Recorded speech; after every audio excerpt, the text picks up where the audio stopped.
Recovery is stupendous. Achievable. Hope. Freedom. Empowering. It's unique to everyone. It's a journey, not a destination. Getting a new lease on life. It's finding restoration after you fall down. Recovery is having the freedom to enjoy life. For me, it was finding a way to really love myself. My recovery is possible in part because of my own sense of purpose. Hello and welcome to another Recovery Talks podcast. I'm Andy Daniel, social media coordinator for MPN, and I'm here with Ginny Carnes. She is a MPN board member. She's also a certified behavioral health peer support specialist working for the Center for Mental Health, and she's been there for the last 10 years. She has and is working through the stress of the COVID-19 pandemic and was recently exposed to COVID-19, and she's in quarantine at this time. Welcome, Ginny. Thank you. Tell me a little bit more about yourself. Well, I've been trained as a peer supporter since 2011, but not an official peer supporter until, 2018, I believe, or 2017, because we were in the same class. Yeah, I was the fourth person certified in the state of Montana to be a peer support specialist. So that was pretty exciting. I've worked with the group homes a lot at the Center for Mental Health, and I am currently working for the group homes as the only peer support specialist to work with the residents. So that's what I'm up to now. What was your reaction when you found out that you'd been exposed to COVID-19? First, I was mad. How dare somebody else not take precautions and then expose me? Then it was like, oh my gosh, maybe I'll really get it. So that worries me because I am a high risk. And of course, I also worry about my consumers, my residents. If I was exposed, who else, and I get it, who else have I exposed? So there's a lot of pressure there. I don't think I've notified everybody yet that I have been in contact with, and I'm still working on that. But it would be a secondary exposure, which is a little different than being directly exposed. Right. So Monday is when I learned about this Monday. I got tested on Monday, and I'm just now waiting for the results of that test. So I am, as you said, quarantined at home and trying to deal with it. That waiting for the test results, right? It's very concerning, or I guess tell me what your feelings are like around waiting to find out the results of your test. Frustrating, because I think we should be able to get those results a heck of a lot sooner than we are getting them. I mean, I was exposed on the 26th of October. I didn't find out until the 2nd of November. That's a lot of people that I worked with between those two dates. How did it feel to tell your friends that you might have been exposed, that you were exposed and might be positive? It was really rough because one of my friends just got diagnosed with cancer, and she's scheduled to have surgery here pretty soon. And I feel just terribly guilty because we spent Saturday evening together, although the way my house is set up, we were 6 feet apart. No, we weren't wearing masks, but we didn't have any, I didn't hug her. We didn't get close to each other. We watched a movie and had dinner. It was pizza. So she had her own and I had my own. So it wasn't like we were sharing the plates, but it felt really bad. I felt really guilty. My other friend is very sensitive to germs, if you want to say it that way. And I was worried how she was going to react.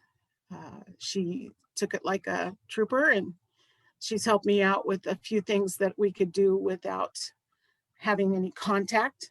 So it was kind of rough letting my friends know. So you've been in quarantine for 2 days, right? Or we're on your third day today? Third day, yeah. Third day today. What are some things that sort of hit you right away as potential problems? I guess I'm thinking, I was tested way back in May and had to quarantine until I got the test results, right? So it was only a couple of days. So it's not anything like people who were having to quarantine for 2 weeks, right? But even during those 2 days, I started thinking about how I was going to get the things that I needed. Can you talk about that a little bit, about how, what your process, your like thinking process was about how am I going to get the stuff I need, or, how do I connect with people? Just talk me through that a little bit. Sure. Yesterday was the 3rd. I am on Social Security because I am on disability. So I also have a payee. I'll admit that readily. I called her up and told her the situation, and we made a plan for her to get my funds to me, where we did as little contact as possible. We also both wore masks and used hand sanitizer. Then I connected with my friend and said, hey, this needs to be done and this needs to be done. Can you help me with that? And she said yes. So I put everything that needed to go with my friend for my financial stuff in a plastic bag and a Ziploc bag, and I wiped it down with hand sanitizer and put it in between the doors and my front porch, and told her, it's in between the doors, come and get it. And she came by, got it, did everything that needed to be done, and brought it back. And I shut the door after I picked it up from between the doors. And then she called me. She said, I'm sitting on the bench at the bottom of your stairs. Come on out and talk to me. So I put on my mask and put my chair up on the porch, and there's quite a few steps, so it's quite a distance away. And we sat and chatted. The next step was to figure out how to get groceries in the house. And I was up until probably 2:30 this morning. I can't say I was actually worried, but obviously disturbed enough I couldn't sleep. So I got online and I ordered from Walmart. I tried to get it delivery, couldn't, so I had to go pick it up this morning. I picked it up between 7 and 8, which is a good time because there's hardly anybody around. And it was contactless, of course. And then I got home and unloaded it, and that took a lot out of me. So I was surprised, but I got a lot of groceries, so I'm set for the month. That's good. It's nice that you have some people that you can call on to help you with that. I know that's a concern for some people if they don't have a good network. I don't know what I would have done.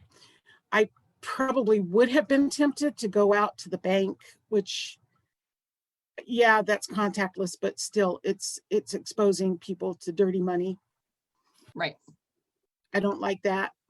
I didn't like going out this morning to pick up my groceries. I would much have preferred that they deposited them on my front porch. Right. Yes, I understand that. So you seem very concerned about the possibility of you spreading it to other people. Can you tell me a little bit about your feelings around that? Is there anxiety? Is there fear? Like, just tell me a little bit about that. Yes, there is anxiety because some of the people that I haven't notified yet, we were in close contact. We were masked, but it was a meeting and it was in a small room, and I'm feeling very anxious about that. I need to get a hold of the person in charge of that department and talk to them. So there is anxiety. I don't worry so much that I might end up in the hospital, but I am worried that they are going to be involved in this, which means that the domino effect starts falling. It concerns me very much. I'm so frustrated that the world thinks this is a big joke. It's not just you, it's everybody. And people need to stop and think of that. Well, I don't have to wear a mask because this is a republic. And yeah, that's true. But what about the person next to you and the person on the other side? Think of them. Yeah, right. So you work as a peer supporter, so you're usually, in contact with people all the time, right? You've got a lot of personal contact with people through your job. How has your employer reacted to this? Like, what are they supportive of this, or just tell me a little bit about how your employer's handling this? They're very supportive. Of course, I have had to do a couple of reports to start any processes if I do come up positive, which is fine. But they are very supportive. If I need something, all I have to do is call them. And I think we're talking about possibly working from home, which would be really cool. I could make a lot of phone calls and get a lot done, but I haven't heard directly from my supervisor on that yet. We've talked about the working from home thing in a couple other podcasts. And for those of us who work for Montana's Peer Network, this is really not a change for us because we're all remote. We all work from home, right? And so it wasn't quite as much of an adjustment for us as it is for other people, especially people like you who work directly with people all the time. And I can imagine that not being able to do that work, right, is disruptive to just that. It is, because this is crazy. I started working with the group home residents on the 19th. Oh. On the 22nd, I was in a car accident. I hate to say it was my fault. No major injuries, just a strained wrist. I didn't lose any work time except for the day of the accident. And thank goodness nobody was in the car with me. And then this happened on the next Monday. So I really feel that it would be very beneficial to work from home and call everybody and ask them, where do you want to be and what do you want to be doing in 5 years? Get all of that started and in place so that when I come back, we can just get on it and roll with it and get the recovery program started in the homes. Right. Yeah. Yeah. It's kind of maybe disappointing in some ways. It's disappointing that were you excited to start this new job, right? Like, yes. Yeah. And the funny thing was, the night before I started, I didn't sleep at all. It was like, oh my gosh, this is a new job. And I'm going, wait a minute, you've been a peer supporter. You've worked with the group home folks. There's nothing new about this, but there is. This is the first of a kind program for the Center for Mental Health. And I feel pressure to develop a program that's, vibrant and strong in the area of recovery. It was exciting, and this is big setback for me. So let's switch gears a little bit and tell me what kind of coping skills you're using to get through this quarantine. First thing is I get out of bed. Because if I don't get out of bed, I'm going to stay there. The second thing is to work on projects. This podcast is one of those projects that Jim and I talked about that would be a good thing to do. I'm writing my story, so I'm working on that. Obviously, I did my grocery shopping online last night. So I'm trying to find things to do. There's always some cleaning that can be done in the house. Laundry, dishes. As she rolled her eyes. And keeping in touch with friends and trying to see if I can work from home. I only work 4 hours a day, 5 days a week, or 5 hours a day, 4 days a week, or whatever combination is needed for the job. And I can do that from home, at least until I get everybody contacted. And hopefully by then I'll come back negative.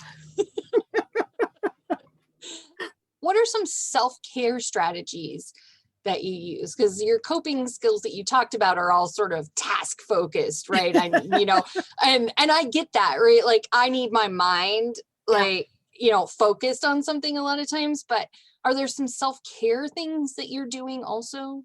Yes, I have Sirius XM radio in my house, and there's a station called Spa. I don't know if you've heard of it, but it's an excellent station. It is 98% instrumental music, and it is mostly soft and relaxing. And I will put that on if I want to take a nap and I'll be asleep in 15 minutes or less, or I'll put it on and get my book out. I'm on the 5th book of the Outlander series. It's a big book. It has over 900 pages in it. And I read, and I love that. I just relax and get into the book and live in another time, in another place, and listen to that gorgeous music. So that's one of the relaxation skills, self-care skills that I do. Yeah, those are great examples of self-care and things that are easy to do in quarantine, right? If you can't go out and do things that you enjoy doing as self-care, you've got some stuff that you can do in your house. Yeah. And then of course I love videos. I just finished not Bela Lugosi, but one of the horror guys movies, the older ones, Boris Karloff. Enjoyed a 6-film series from him that was really good and very interesting because it talked about developments in medicine. And one of the developments that he was working with that he got in trouble for was an artificial heart. Oh, interesting. I thought was very interesting. And the other one was reducing people's temperatures to fight like cancers and diseases. And of course, that didn't work out too well either. But and I don't think we've quite come that far yet, but it was really fun and interesting. I enjoyed watching it. It wasn't so horror-ish, like they are now. It was, and there was one that was a comedy. So that was pretty good. So you're waiting for your test to come back. Yes.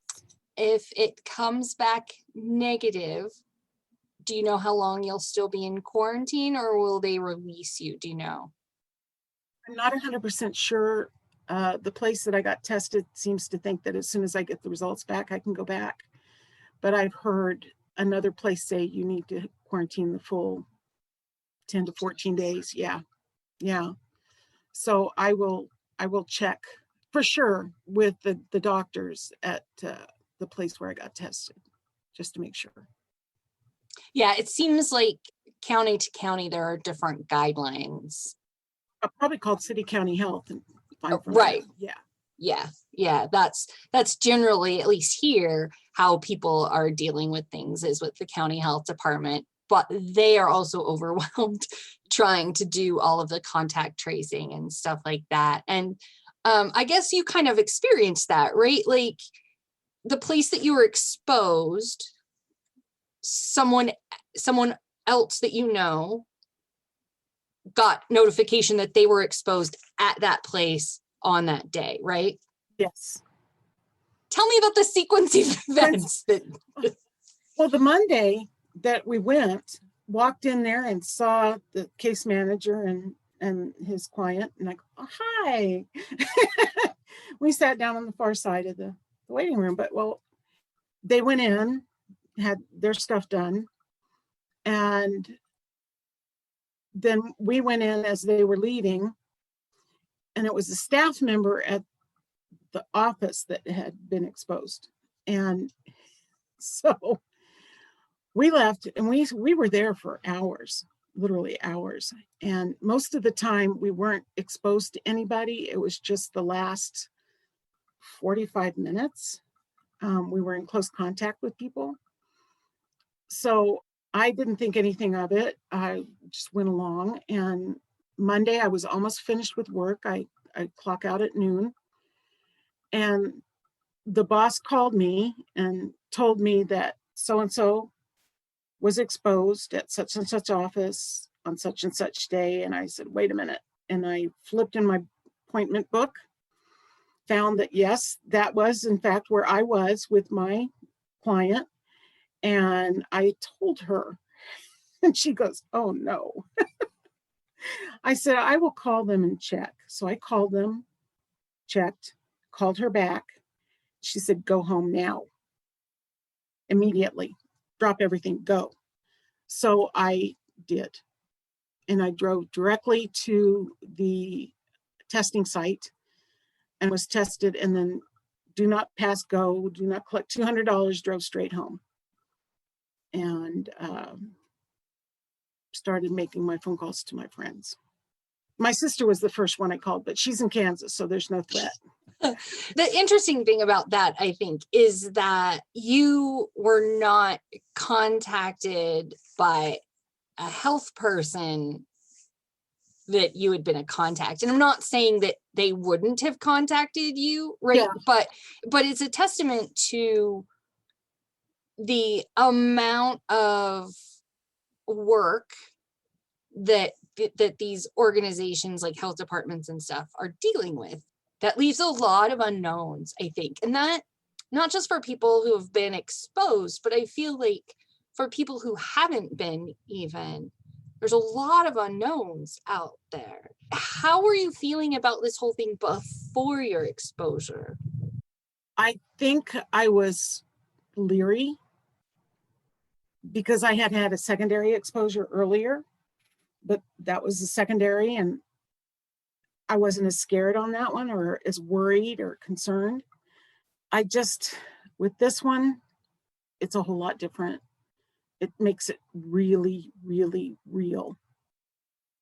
Knowing that I could end up in ICU on a ventilator, knowing that every person I walked past may have been exposed because I was exposed.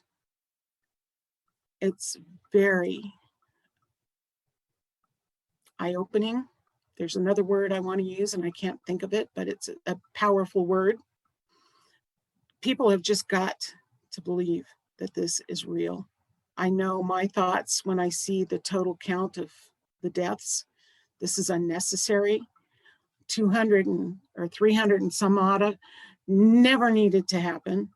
You know, things could have been handled much better, I think. It's just very frustrating. You talk about the numbers. One of my coping strategies is math, which sounds ridiculous, but I've created spreadsheets of all of the numbers so I can make graphs and I can see where things are going. And I don't know why that's therapeutic for me, but you know what? It gives me a sense of control. I have no control over this, right? None of us have any control over this, but it gives me some sort of sense of control, I guess, about it.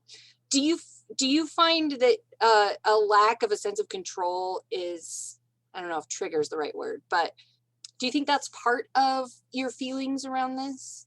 Yes, because I couldn't control the person in front of me, and I feel they're going to think they couldn't control me in being exposed. I wear my mask. I wash my hands. I use hand sanitizer. I spray the car. I do all of that, but there's always a possibility that I could miss something and pass it on. And that scares the heck out of me. It really makes me feel like I'm out of control. Yeah, I think that's the frustrating part for a lot of us, is that even if we're doing all of the things that we have been told to do to decrease the chances, there are people who aren't doing that. And those people are affecting us. Yes. And that's, yeah, that loss of control, or I don't know. I think that's just, I'm going to keep going back to this, but I feel like that's a really big part of this whole thing, is that we do lack that control. I can't think of another instance where I felt that out of control of my own health and safety. During all this COVID, I have worked every day, except when the stress got so big, I had to take a mental health day or 2 or 3 or 4. And I have worked every day. And now I'm stuck not working. And I don't understand why was I not exposed earlier. Well, I kind of do understand, because we had the shutdown. So people weren't out. And now we don't have the shutdown and people are out. And I think people are fatigued, right? They have COVID fatigue. I think if something bad doesn't happen and you're in this heightened state of, concern and under these restrictions and stuff, I think for some people, if nothing bad happens for X amount of time, they start to let their guard down, right? And I've been guilty of that a little bit myself. Like at the beginning, I was like, nobody's allowed in my house, right? And then it got, well, I trust these people have been doing what they're supposed to do, so maybe that's okay, right? And then this happens. Yeah, and then this happens. And you've had your 2 best friends in the house on the same day at the same time, and one of them is really in a high risk zone. So since this all began, how have the restrictions affected like your either at work or in your personal life, like those physical contacts, right?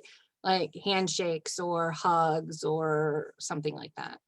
Oh, it's all gone to elbow bumps. But my one friend is not really a huggy type person. My other friend is, but we keep it for special occasions, like when one of us has really been traumatized or something, then we'll hug. But yeah, it's gone to the elbow bump with the shirt on. Yeah. A long sleeve shirt. And I've wanted to shake hands or I've wanted to hug, but I'm going, can't do that. Put my hands up and say, can't do that. And then just do the elbow bump. I don't even do the fist bump anymore. Yeah, me neither. Yeah. I've had people say, I can't hug you, can I? I'm like, nope, you cannot hug me, right? I'm not that kind of person really a lot anyway. Yeah, I felt glued to my chair. I felt glued to my chair that day that my friend was there, that she's just gotten this less than a week, has been told that she has cancer.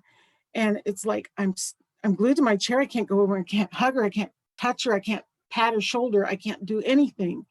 And I'm glad I didn't. Has any of this been like a trigger for some of your past mental health issues? Not yet. I suppose if this has gone to a positive result, I could see it maybe triggering that desire to isolate, climb into bed, pull the covers over my head and not come out. And that's what I worry about too. That's why I have to make sure that I have some structure and some things that I need to do to get me out of bed. Yeah, that's great. We talk about that a lot in recovery planning, right? At the beginning, sometimes that's all you can do. It's great that you have that in your mind as a plan, right? That you need to push yourself to get out of bed every day. Well, I have been in recovery since 1999, but even since then, I have had times where the depression has come back in and I have not been able to get out of bed. So I can't say I'm cured. I don't think any of us can, but I am less likely to isolate, except now I have to. I'm less likely to isolate in a crisis than I was. Yeah, that isolation, we talk about that so much in recovery, right? That isolation is bad for recovery. And for people with substance use issues, isolation can bring those issues back up again, right? It's going to make people more susceptible to using again. And for people who have a history of depression or anxiety or whatever, right? The isolation brings those out again also. So how are you connecting with other people during this period of time? Phone, text. I'm not really big on Facebook, but I do reach out on Facebook. I try to share positive things or react to positive things and just keep in contact with somebody. My sister's going to get tired of me calling, but she understands. She finally understands my situation. After years of not understanding, she understands. So that's great. I can reach out to her. So family support is important. I haven't had it for many, many years, so I'm going to take advantage of it. Yeah, use the resources you have, right? That's right. That's right. Is there anything else you wanted to share? People, it's real. It's real. Believe it. Take care of yourselves. That's a great place to stop. Yeah. Thank you so much, Ginny. This has been really important to hear from somebody who's actually going through the process. Well, thank you for having me. You have a great day. You too.